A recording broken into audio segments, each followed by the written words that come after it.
What's going on, everybody? It is the one and only Q from Retro Q Gamer, back at it as always, and here we are with our lovely little cursed episode 13 of the Quack Experimental Podcast. You may be wondering, Q, why is it cursed? What's up with that? Well, last night I finally officially started my first ever Souls game, Dank Souls 3. Now, that was a little bit long, a little bit messy, but I'm getting there. There's a little bit on it. But funny enough, here we are one day later on the 13th episode. And, well, overall, I had a lot to do today, which we'll get into during the rest of this podcast.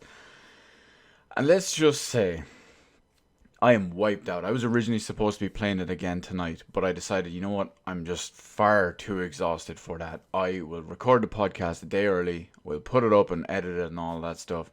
And that way, tomorrow, or, well, Sunday, I'm free to do Dank Souls as the stream. Anyway, that's beside the point. We have some good, wholesome stuff going on. We got some bad, unwholesome stuff. And we got some more sweet-ass Cyberpunk stuff. Not just Cyberpunk 2077, but Cyberpunk in general.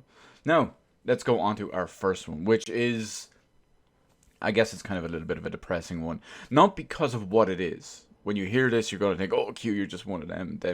But we'll get into it anyway. So first off, we have an issue that many people are taking with the Final Fantasy VII remake. With the recent reveal of Tifa in Final Fantasy VII and her new updated look, many people are obviously crying foul over her chest size. Now, if you remember, it's not a fair comparison, but if you remember back on the PS1, Tifa is just a monster. Like, she looks smart, you know? You get it. But with those character models and all, okay, you know, you say whatever you want about it. I realize even in the battles and all too. But let's go beside the point. So, many of the people out there many of the fake-ass journalists, the YouTube clickbaiters, whatever it is, many of them are running with a mistranslation to get them clicks, get them views, get them ads, whatever it is. So a lot of them are reporting that her chest size is toned down significantly because the Square Enix ethics department wanted to shrink her down, you know, for ethical reasons and all.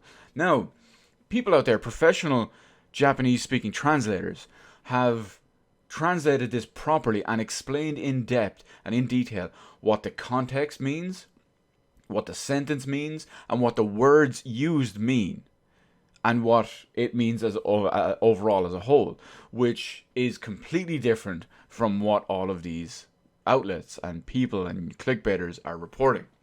So, here is what the proper version of it is.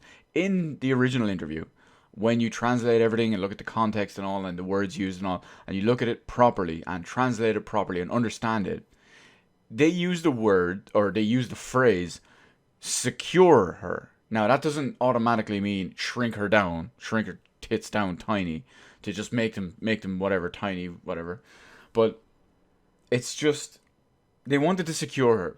And they explained it in the same interview, the fact that if she had her massive stonking great bazongas like she used to, and she's doing her backflip somersault kicks or uppercuts, she's doing her medio drives, whatever, they'd be bouncing everywhere, giving her black eyes and stuff, breaking her back, all this stuff.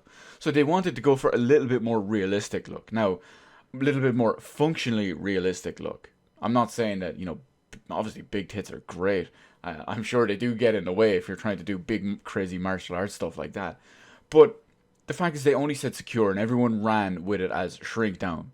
Now, this led to her character change and her character design change, or her outfit change, or whatever it is. Like, they're still relatively big, especially because with her new character outfit, I have it written here, with her new character outfit, they have a massive sports bra on her with a kind of an undershirt to keep everything in place and not move. And it just really goes to show that the games journalists, right, I'll break it into two sections. It really shows that the YouTubers just went out for a clickbait, because that's what a lot of them do. They just, anyway, moving along.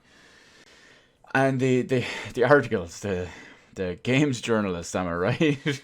this is one of the 7 million reasons why they're a joke. But it just really goes to show that they automatically ran forward with their clickbait. Not their clickbait, with their agenda. They just jumped on it straight away. They're all speaking the same thing, all about their agenda. Social justice this, social justice that. Be outraged her tits aren't there. Be outraged her tits aren't as you remembered. Be outraged if you're a woman that, women can't have big tits in combat. They're just a fucking joke. They're an absolute joke. How many of these are, obviously they're all the declining industry, thank fuck, but how many of these are still open is beyond me. But anyway, I just think it's laughable in that regard. I don't care about Tifa's tits, to be honest. I don't care if they're shrank down, if they're secured, if they're whatever. I just want to play the fucking game. I just want to play the game. Anyway. But next up, we'll look at something that what many people will say, oh, it's the obvious perceived Switch hate segment. It's not the case, but let's go into it anyway. So I want to talk about Animal Crossing. What's the proper name of it? I didn't take down the proper name of it. Good job, Q. Good job. Anyway, the upcoming Animal Crossing game, the one that was recently delayed until next year, which looks great. I can't wait to buy it. I love Animal Crossing as a series, and it's going to be lit, as the kids say these days. Now, there's a problem already. Nintendo have announced that Animal Crossing won't support cloud saves.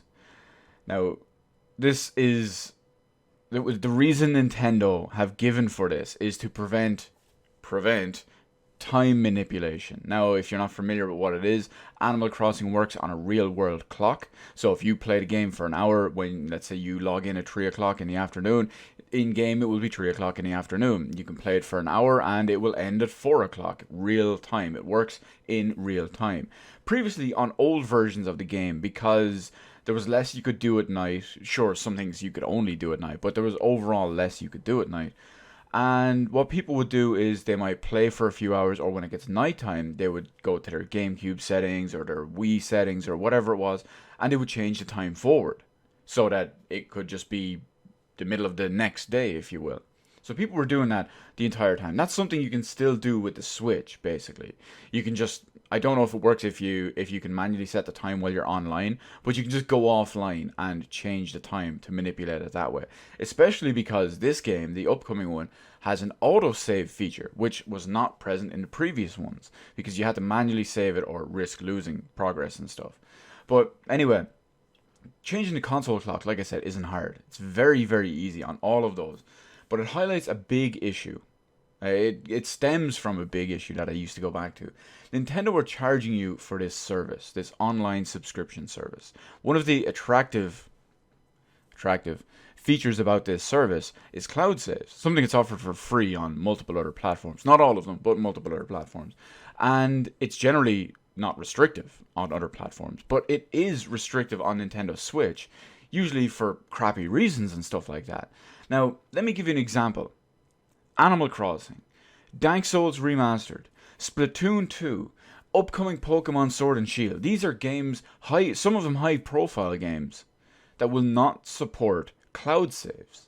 There are easy ways around this. Nintendo have given reasons for some of these games before in general, and they're all bullshit reasons that every other company has solved years and some even decades ago. Let me give you an example here. Splatoon 2. The reason Nintendo have given with Splatoon 2 is that you can't do the cloud save stuff because it could mess with server rankings. Guess what? Store all that information on the server side. I realize you don't have game servers to play on, but I'm sure you have leaderboard servers or some sort that you should have stored that stuff on, like pretty much every other game in the last few decades has. But no, they don't do that because you're paying for peer-to-peer connections. I can't call it peer-to-peer servers, but you're paying for peer-to-peer, not dedicated servers, not anything. Doesn't matter if it's only $20. It's still worthless. I just think it's absolute bullshit that they should do that. I wouldn't use cloud saves anyway. I shouldn't say I wouldn't use cloud saves. I don't have the subscription, the Nintendo Online subscription service. I never will. And it doesn't affect me, but I think many people out there, I think this is bullshit. Nintendo are offering you a service, and they're day by day, they're subtracting what you can do with it, or restricting it, and they're limiting it. And again, all for bullshit reasons. If you can't do it with Animal Crossing because of time manipulation and to prevent time manipulation, I don't have the Nintendo Switch thing. I can manipulate time. Even if I did, I could just disconnect from the internet and do it. You see the problem here? It doesn't work like that, Nintendo. It doesn't work like that. But you know what does work like that? At least in the proper way that it should. Cyberpunk. Now, we're going to hit a couple of Cyberpunk related topics, some of them Cyberpunk 2077, some of them just Cyberpunk as a genre. But the first one I want to talk about is Cyberpunk 2077. Now, we all know that game looks absolutely gorgeous. We've seen native 4K screenshots with ray tracing and at max settings. It's going to be glorious. Hell, if Nvidia released their new 3000 series at the start of next year, you'll be seeing me play Cyberpunk 2077 with an RTX 3080 Ti, ray tracing, possibly 4K, possibly 60 FPS, with probably a high-end 3rd gen Ryzen. Anyway, that's beside the point. So other than the fact that the game looks great and it's out next year, we have got some details and some info about the demo PC that was used at E3 to show off the playable demo that was only shown to the media and stuff like that. And it's a beefy one. Naturally, it's going to be, because the game is probably the best looking game out there, especially with ray tracing and all that, and the fact that it's not a finished game. So all the optimizations aren't completely there yet. Given the fact we're a year away from launch, or just under, yeah, there's probably still a lot they can do. Based on this, anyway, there's going to have to be. So what we have in the demo PC used for Cyberpunk 2077 is an Intel i7 8700K at 3.7 GHz. That's a fairly beefy CPU. Right now in 2019, it's not the absolute top end. There's the 9700, the 9900, stuff like that. But an 8700 is still a fairly high-end CPU. It's a previous gen model, but it is the top end previous gen model in the consumer line. So it's a significant thing. Now, these aren't requirements, remember that. These aren't system requirements. They're not minimum, they're not recommended, they're not max, whatever it is. These were just the demo PC ones they were using, which makes sense to go extremely high end to just kind of brute force through their optimizations, or their lack of which just yet. Anyway, motherboard, they had an Asus ROG Strix. I always hate that because it ends in an X. It's hard to pronounce, or hard to, register. Z370i gaming motherboard. It's a pretty good motherboard as well. RAM, they had G-Skill Ripjaw 5 2x16 gig sticks, rated at 3000 megahertz at a CL15 timing. So that's some pretty significant RAM, not just in speed and latency, but also in the amount they were using. Most people would say, oh, 8 gig is fine, you don't need more than 8 gig. I would never recommend anyone use less than 16 gig in a modern gaming PC. Hell, I would recommend everyone use 32, especially now the prices are coming back down. I mean, my last couple of computers have had 32 gig RAM in them, and that's going back as far as like 2011. So I realize the last year or two, RAM has been a little bit more prohibitively expensive, but it's coming back down. And going forward with next gen stuff and proper development, yeah, we're going to want it. We're going to want it. It's going to be worth it. The big one I wanted to talk about in this part is the GPU they were using. Yes, they were obviously using an NVIDIA card because of DirectX and ray trace. I mean, not DirectX. DXR, DirectX ray tracing.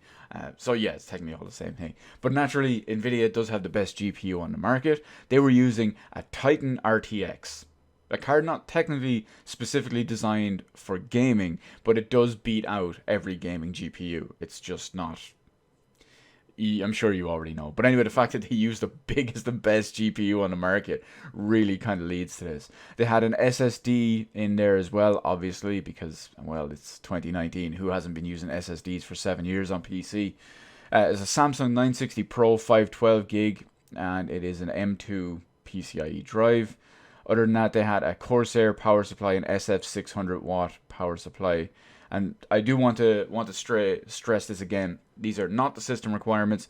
They're not the minimum requirements. They're not the recommended, whatever. This was just a demo rig that was brute forcing, powering through everything. But overall, between the lack of optimization and all, just almost a year from launch, as well as how fucking good the game looks visually, as well as ray tracing, it makes sense that they just throw as much power as they can at this to show it off. Frankly, it looks great. It's paying off really well, and I can't wait to play this game. I'm sure many of you are exactly the same. Now, sticking with Cyberpunk for a second, we're going to move on to 2 more Cyberpunk related topics now in a minute, but we're going to throw in a little micro third one, just because I was thinking over the last few days, especially with all the Cyberpunk news and all. You might notice that my hair is a little bit shorter this week. It's a little bit more slick looking, it's a little bit more fresh, you know, it is what it is.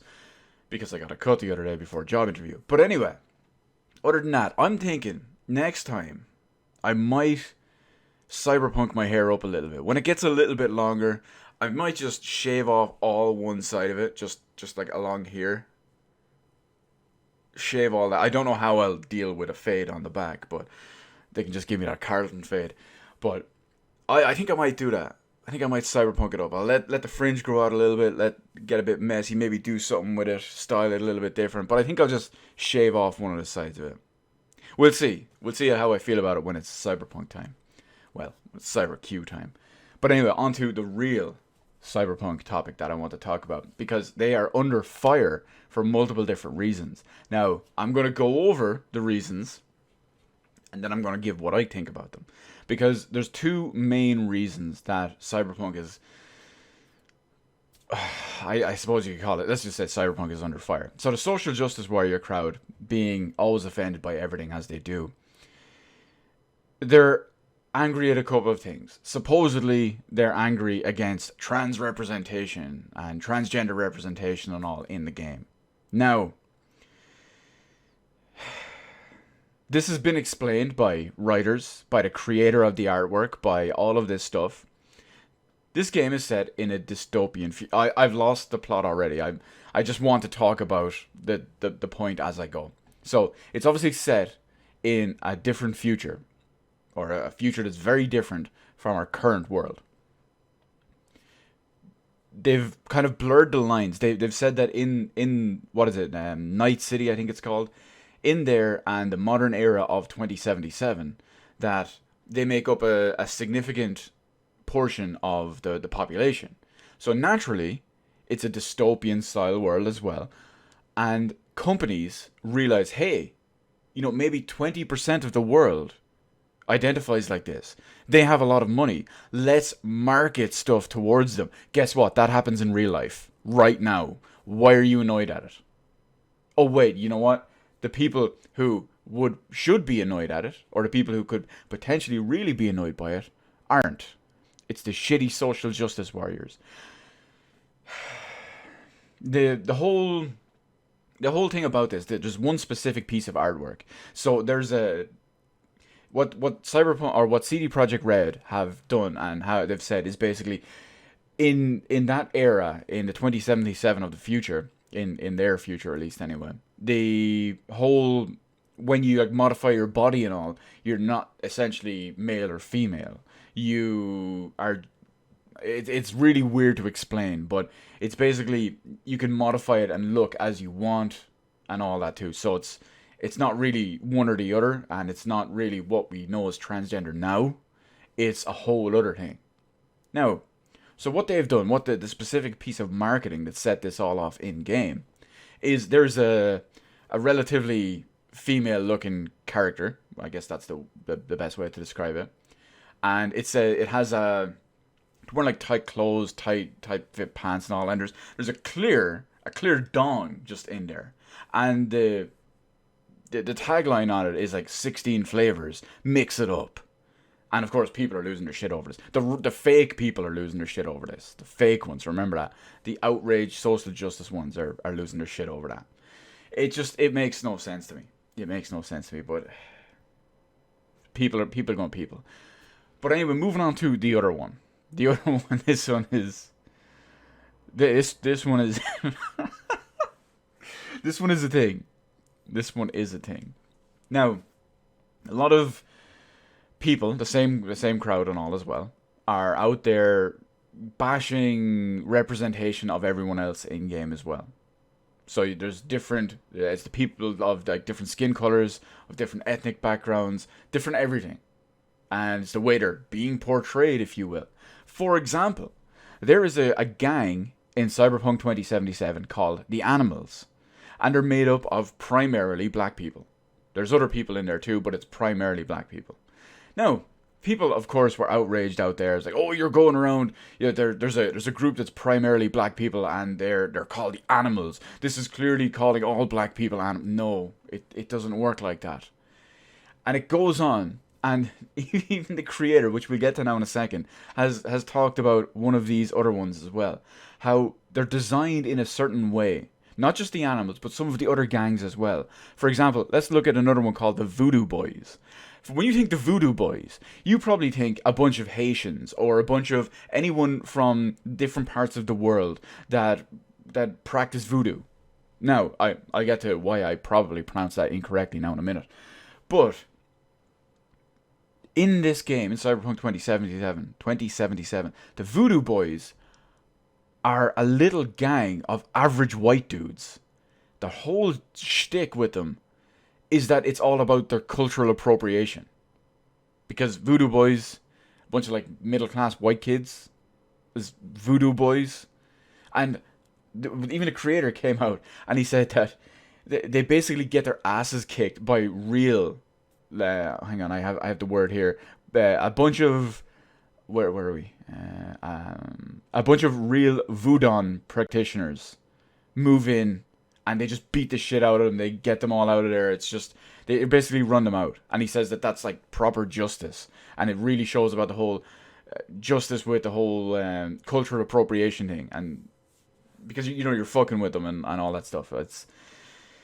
It's good in that regard. I think he's dead right about it. I agree with him in pretty much all the stuff that we're about to cover here now anyway. But he's come out, the creator of the original Cyberpunk tabletop RPG, Cyberpunk 2020, which is what Cyberpunk 2077 is based off.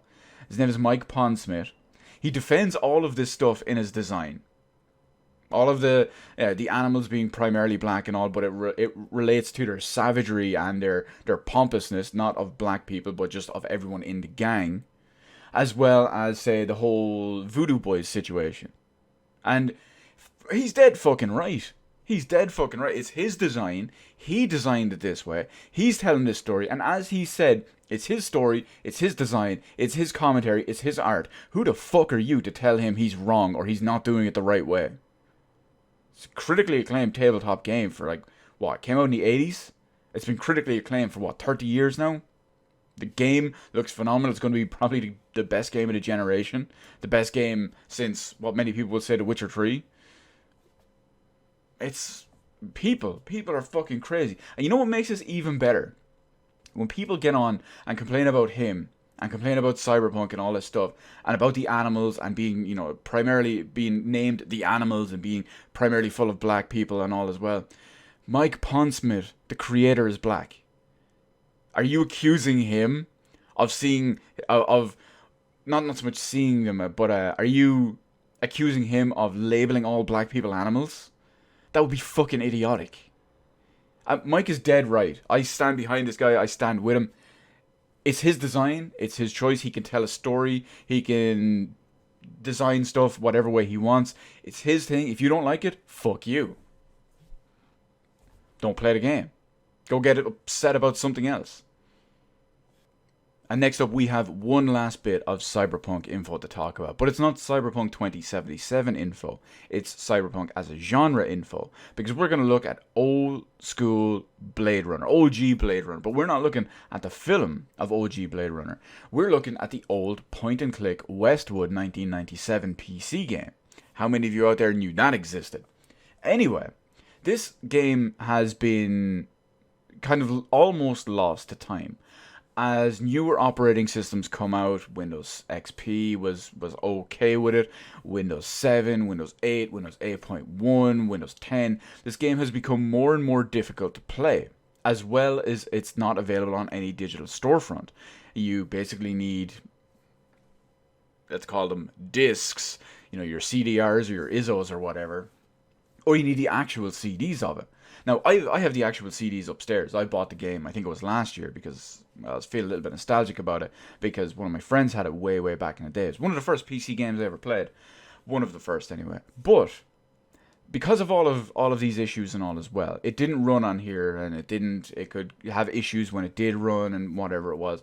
But there's a group called Scum VM. That's Scum with two M's, SCUMMVM.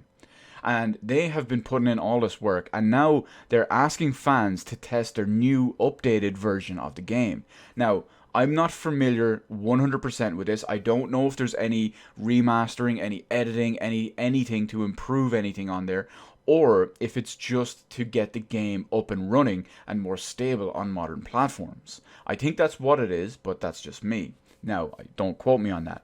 However, this does require the original data files, aka the discs, if you have the physical discs, copied CDRs or ISOs somewhere. And don't forget, there is no digital official version available, so you can acquire that however you want.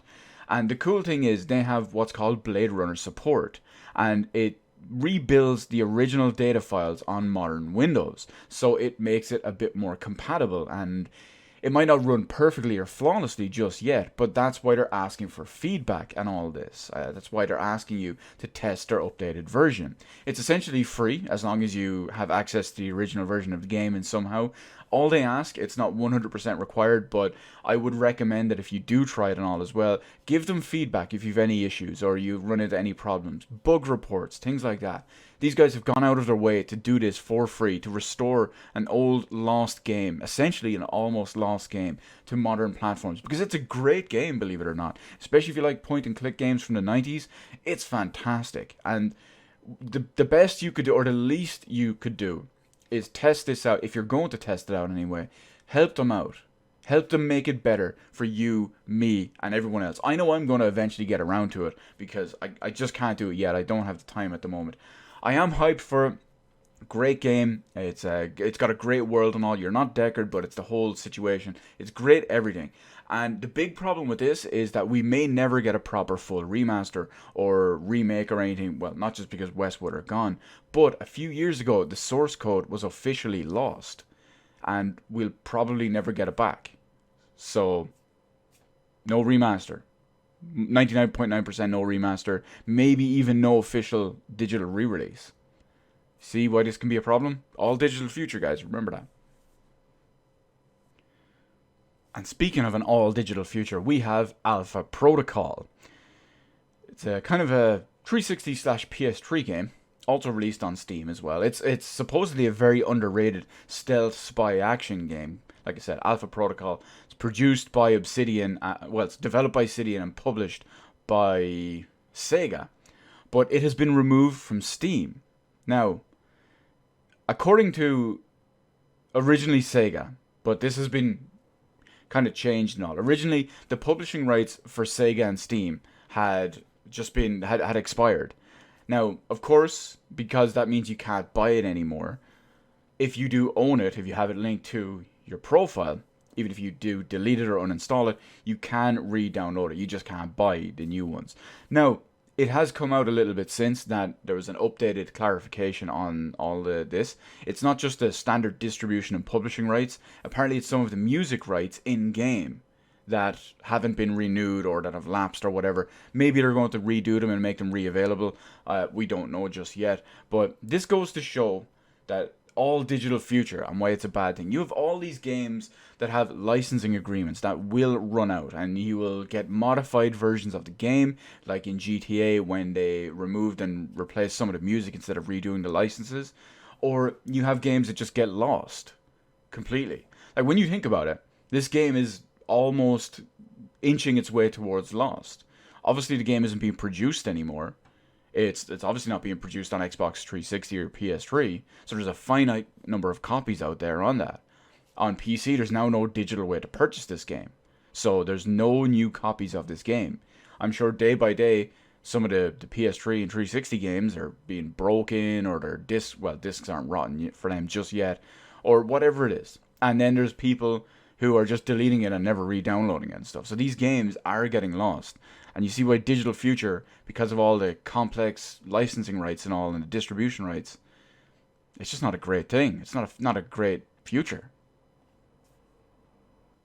But we can move away from all of that and onto some LOL video games journalism, am I right? So, we're going to look at some PC gamer flip-flop, damage control. Now, just a few days ago, Square Enix had kind of maybe a week ago, Square Enix kind of hinted or implied that they might look into a subscription service of some kind for distributing digitally all of their old school retro games. Think of it as a Square Enix Netflix, if you will, for all their retro titles. Like, I don't know, maybe you have Chrono Trigger, Chrono Cross, Parasite Eve, you might have Final Fantasy Tactics, Final Fantasy 1 through 9. You see my point here. All their old school retro games. Maybe not 1 through 9 because some of them are available digitally. But a lot of the other stuff, their old library. There's so many games out there that it kind of defeats the purpose anyway. So, obviously, I'm opposed to subscription style services in any way, shape, or form. Netflix, even if you're streaming video or you're getting access to games, Xbox Game Pass, Games with Gold, or no, not Games with Gold isn't a service, Xbox Game Pass or Xbox Live Gold, PlayStation Plus, PlayStation Now, anything. I am not a fan of any one of them. None of that stuff should be gated behind a paywall at all, because, or at least not a temporary paywall, because, well, I like value, and losing something forever when you basically have no proper ownership over it doesn't really tickle my pickle. But anyway, PC Gamer came out and they defended Square Enix and they said why it would be a great thing and why it's a good thing if another subscription service was to come out in the form of the supposed Square Enix retro catalog one anyway. Naturally, there was a lot of backlash over it, and I laughed at it multiple times on Twitter, as well as in comment sections all over the internet and stuff too, as did many other people. Now, it gets even better. In less than 24 hours later, the same website came out and basically posted a different article that said, oh, subscription services are bad. That much backlash, that much everything, that much flip-flop over your bad fucking opinion. Why? I mean, think about it. Obviously, the subscription services are bad, in my opinion. The proper one, the right opinion. But it just goes to show that the gaming media are so out of touch with what is pro-consumer, or what is not regular outrage and regular agenda and regular this, that, and the other. They're just out of touch with what consumers actually want and pro-consumer related practices. It befuddles me. I don't know where that word just came from, but it befuddles me. Absolute madness. Absolute madness. And the funny thing is, I mean, I use PC Gamer it's one of the main websites I use for PC gaming related news. I don't know why anyone takes them seriously either. I mean, they're defending the Epic Game Store for like 6 months now. They're hardcore fanboys of it at this point. Hell, even their PC gaming show was funded and sponsored by Epic Games at E3 this year. But no matter what it is, when you look into bad opinions, basically, they will always defend them. And they will just... Oh, it blows my mind. It kind of doesn't surprise me because, I mean, it's a PC gaming website. One of them can't even use WASD properly. There's an entire article about how he couldn't use WASD properly for the last, like, fucking 20 years. How do we trust someone like that on a PC gaming website? You don't. You just don't. But we're going to mix it up for a little second, and we're going to take a trip down memory lane with some positive nostalgic feelings, some nostalgic memories, some nostalgic ramblings anyway. And I just like you guys, I'm sure many of your nostalgic feelings, or when you harken back to something, many of it is can be triggered by the most random thing. And you'll just remember all of that. You'll have fond memories about it and all stuff too. My one... At least my most recent one that made me want to put it in this video was just a few days ago, the other night. I was listening through a bunch of different tracks, a bunch of my old albums and stuff too. And I stumbled across Eminem's Encore album.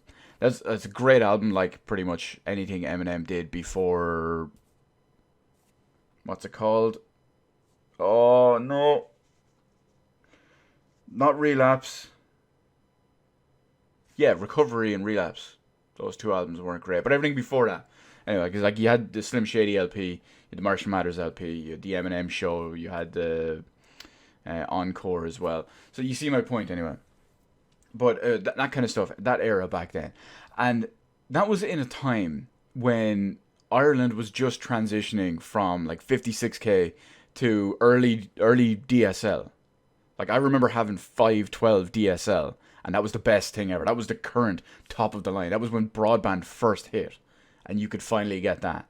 So back then, I remember specifically because the big controversial song and the big hit and everything that was going on at the moment was We As Americans, from his Encore album. And I remember using Winamax. It's an old file sharing website, file sharing service that I'm sure many of you probably know out there too. And I remember being, downloading parts of the song. It was obviously downloading really slow. 56k at the time was a very unstable internet connection. And I remember, like, you download maybe 50% of the song or 40% of the song, and then through whatever reason, maybe someone went offline or the phone rang or something like that, you'd get disconnected. And you'd only have 50% of the song to listen to. You could obviously get back in the queue and re-download and pick up where you left off. But I just remember, like, okay, I got disconnected. I'm like number 204 in queue. I got a lot of time here. So what I'm going to do is I'm going to quickly burn half these CDs, or burn half these songs. Like 50% of this song, 20% of this song, 14% of this song. I'm going to burn them to the CD. I'm going to listen. I'm going to run up to my friend who lives up the road, who has like worse internet than I do. We're going to listen to these while this is still downloading and all this stuff. It's just... It was madness. It was mad. Like, I remember running back and forth. It's like, oh, this song finished. I'll burn the entire song. Just do it CD. We run up and listen to it. Just to share it, because that was what we had to do back then. That was great. Oh, I kind of miss those times. I don't miss the times in a sense of, it's obviously like taking 5 minutes to download a 128 kbps version of a 3-minute song. I don't miss those, but I miss the kind of the fun and the memories that came with the technological limitations at the time. Like what we did, what we got around with it. It's like, oh my god, this is a brand new album. I'm lucky enough to have one song or to have half of one of the songs so far. And how much of a big deal it was. I'm sure many of you guys out there have something similar about it. So let me know in the comment section if you've got any old school thing like that. Older, newer, tech related, PC, console, whatever it is. Let me know. It's good stuff. But as we approach the end of this one here anyway, we just have to look at one or two more little topics. Specifically the upcoming Steam sale, because it's currently the 22nd of the 6th. Now, you may be seeing this on the 23rd, and allegedly the Steam sale is going to start on the 25th through leaked information and leaked updates and dates and whatnot too. And the Steam sale is usually fairly good. It used to be considerably better, but it's the last couple of years they tried to normalize it, so it doesn't really seem like it's as good deal-wise. I can't really say what's on offer and all too, because at this point, through all the years with Steam and all, I've basically bought pretty much everything I want. I really only have one or two games at the moment that my eye is on. I have a lot of stuff on my wish list that is just there for, I won't say posterity purposes. It's to look, with the intention of buying or in a Steam sale or anything. It's so I can easily find stuff. One or two things, of course, I do want to buy, but they're kind of irrelevant for the wish list because they're not going to be in sale. But anyway, there is only one or two things I have on my wish list, or on that I'm keeping my eye on, at least anyway, for this version of the Steam sale. They're not really expensive as it is, but it just depends on the discount if I buy them or not, because it's not something I'm super pushed about, but it's something that I feel like it would make some good streaming games. So hopefully they are games that exist for a few years at this point, so I would be very late to the party in that regard, but I only kind of got the urge to play it recently. But we'll see how it goes. I'm sure many of you are like maybe first or second time PC gamers now, and you have big Steam sales to drum up your library. Feel free. There's so many good games on there. I could recommend so many different things. Basically, just add me on Steam, link in the description below, and you can just check my entire list. Obviously, if I put a lot of time into it, I like the game. Except for MGS5. I did that out of kind of completionness because, well, just don't ask. Just don't ask. But other than that, before we hit the final outro, I will hit up one little piece of information. Technically, this happened today, and it's basically the reason why I'm not playing Dark Souls tonight, is that I hit up Comic-Con Ireland today. It was great. It's one of the few Comic-Con shows we have here. There's two versions of Dublin Comic-Con. They have two shows every year, and then there's Comic-Con Ireland, which is a different show. I was at that one today, and it's on all weekend. It's great fun, even if I did have to get up at 8 o'clock on my day off. But yeah, it was great. I was up there. I wandered around, had a look at all the stalls, all the dealer stalls, all the art stalls, the artist alley, all the shops that had their own stalls, the independent ones, all that stuff. I usually always find some great stuff up there, even if it's something small or something. Maybe it's a Blu-ray, maybe it's some little piece of swag, whatever it is. I always try to buy something that's just kind of a memento, and that's separate from pictures, and that's separate from like autographs or whatever it is. But like today, I was up at a couple of panels. There was Vic Mignogna panels, there was panels with comic book artists and all as well. I hit up all of those. I met Vic again. I met him once prior at the same convention 2 years ago, but he signed my Full Metal Alchemist Blu-rays back then, but I forgot my copy of Persona 3 that day, and I live far away. I couldn't go back and get it, and all that too. So I was worried that I'd never get him as Junpei's autograph on there. I'm trying to collect like the entire cast. I know of 3 of them with him on there too. So I was worried about that, and I finally got to go back. So I'm really happy about that. Let's see what else was there. The little pieces of convention swag that I picked up. I got like an old school. I'll put in pictures now actually as well. I got an old time Final Fantasy VII cartography style world map, which is gorgeous. I love it. It's real good. I also picked up a cool, like fairly high quality Zelda huge glass mug with a Hylian shield or Hyrule shield, whatever way you want to call it, on one side, and the other symbol on the other. The other symbol, we all know what it is. I'm very, very tired. This is the reason why I didn't play Dark Souls tonight. I'm just exhausted over the whole thing. And I picked up what is it? I got a travel mug, but it's got a wooden panel and all on it, and it's flame etched with claptrap going. It's like whoop whoop dubstep Borderlands 2 style. So I thought that was pretty good, because I was hoping that was there. The guys who were selling those wood panel mugs, the wood panel travel cups, I should say, when I was at the same convention last October, they had. They had a lot of stuff there. I didn't pick up one of the cups at the time, but I did pick up one of these. They had a lot of flame etched, what do they call them? Coasters. They had a bunch of other ones there today as well. I almost bought a few new ones, but I said no, I'll just buy the cup or the mug. So I bought that anyway. So that's going to be. When I saw that they were back there, I was like, yes, I wanted to pick up a mug this time. So that was pretty cool. I love going to conventions. I'm looking forward to my next one, which will be in August, and then I'm probably done until early next year. I love going to them. They're so much fun for so many different reasons, and it's so chill. It's such a great time. A perfect example is today, when I met Vic at his table. I was talking to him. He's such a great person. I've always said in the past that I was never like a massive fan of his, but he's always so good to talk to. He's got so much energy. He's so polite. He's so vibrant. He's great to talk to. He's great to hang out with. He's great overall to meet, and it's a great experience.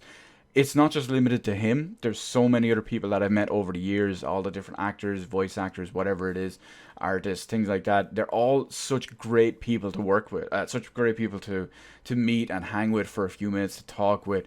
It's always such a brilliant experience, and that's one of the main reasons I love just conventions in general. If it's Comic-Con, if it's a different one I used to go to called Airticon, even though that mainly focused on anime and games, but there was other stuff there too. I really recommend proper conventions to anyone. They're such good fun. But that's it. We're coming up to the very end of our little episode 13 of our lovely Quack Experimental podcast. So before we hit the very end of the outro, well, Q, what are you doing? What are you playing lately? Well, Borderlands, that I've been playing a lot of co-op with, is essentially on hold for the long period. It might be on hold for a month, a few weeks, whatever it is. We may never go back to it. But I don't want to say it's officially dead, because I do have the intent to go back and play with the lads, continuing on. We'll see how it goes. There's a lot of stuff coming up in my life, both games and real life. A lot of stuff in the other guy's life as well that needs to be factored in before we can worry about all of that. But as it stands right now, one of my main focuses is Dank Souls 3, because obviously I want to play that properly. I did one of the streams there last night. I'm hoping to do more consistently, maybe do 3 or 4 nights in a row, take 1 night break, 3 or 4 nights in a row, and that kind of thing, so I can build up repertoire with it, so I don't forget mechanics. I was having problems with buttons the other night. I'm just still not used to them. The more I play it, the more used to I'm going to get, and well, the better I'll get at the game essentially. What else do we have? Other than that, I've been still playing Secret of Mana. I'm in the second last area in the new collection of mana in English. Then, of course, I'm going to move on to Trials of Mana right after that. I might do a little bit of grinding, a little bit of farming in Secret of Mana as well. In fact, just tonight, before I did this podcast, I was grinding out the Griffin Helm. So I just got that, came back out, saved it, started up this because at least that's out of the way. I might grind out some of the ultimate hidden weapon orbs, maybe some of the ultimate armor. I don't know, but I cannot wait to move on to Trials of Mana and hit the first proper official English translation of it. It's going to be so good. It's going to be so good. What else do we have after that? Depending on how long Trials of Mana takes, we're still here roughly in the middle, maybe a little bit towards the end of June. I want to move on to Yakuza Kiwami after Trials of Mana. Now, that's probably fairly doable, probably fairly reasonable. It all depends on two things. How long Trials of Mana takes me to properly get through and all again, and how close to the release of Fire Emblem Three Houses at the end of July that finishes up, the Trials of Mana one finishes up. Because, from what I understand, Yakuza Kiwami is not as long as Yakuza 0. It's still supposed to be really good, if not better. But it doesn't, from what I understand, it's not as long a game. So I can move on to that. Then, maybe play Fire Emblem. That will give me a break from Yakuza Kiwami if I finish it beforehand. Hopefully I will anyway. That's why the time is such a factor in there. So that's pretty good too. I want to do that. I want to keep Yakuza consistently going. I finished Yakuza 0. I was kind of blown away with how I slept on it all those years. But PC versions, best versions, am I right? But other than that, there's an interesting one. The day before the Steam sale, actually, on the 24th, in just a few days from now, Heavy Rain releases on PC. Now, I won't be able to play it straight away because I have to wait for it to be cracked nice and quickly. Maybe, given the fact that a lot of the games that use that, I can never pronounce it properly. De Nuevo, whatever it is, they're copy protection and all, that's usually, a lot of it is cracked like within a couple of days at this point, except for Octopath Traveler, which I have no interest in. I just saw it on a website with a lot of requests, and strange enough, it hadn't been cracked or uploaded yet. So I am looking forward to playing Heavy Rain on PC at 60 frames per second in nice high resolution. I just need to wait for it to release and then release again, if you get me. But anyway, that's it. That's me covered for this week of our little Quack experimental podcast, Unlucky, episode number 13. Anyway, as always, I want to thank everyone for joining me for this, shooting the shit, watching me shooting the shit on all your interesting little topics, be them mainstream, nostalgic, or anywhere in between. Anyway, as always, thank you so much for watching. Feel free to hit the appropriate button to let me know how I did on the video, and while you're at it, why not head on over, hit the subscribe button, and even ring the little notification bell. Of course, I know that YouTube being YouTube in current year, getting a notification and all is a whole other story, but hey, at least you say you tried, am I right? As always, thank you so much for watching, and remember that winners don't play switch ports.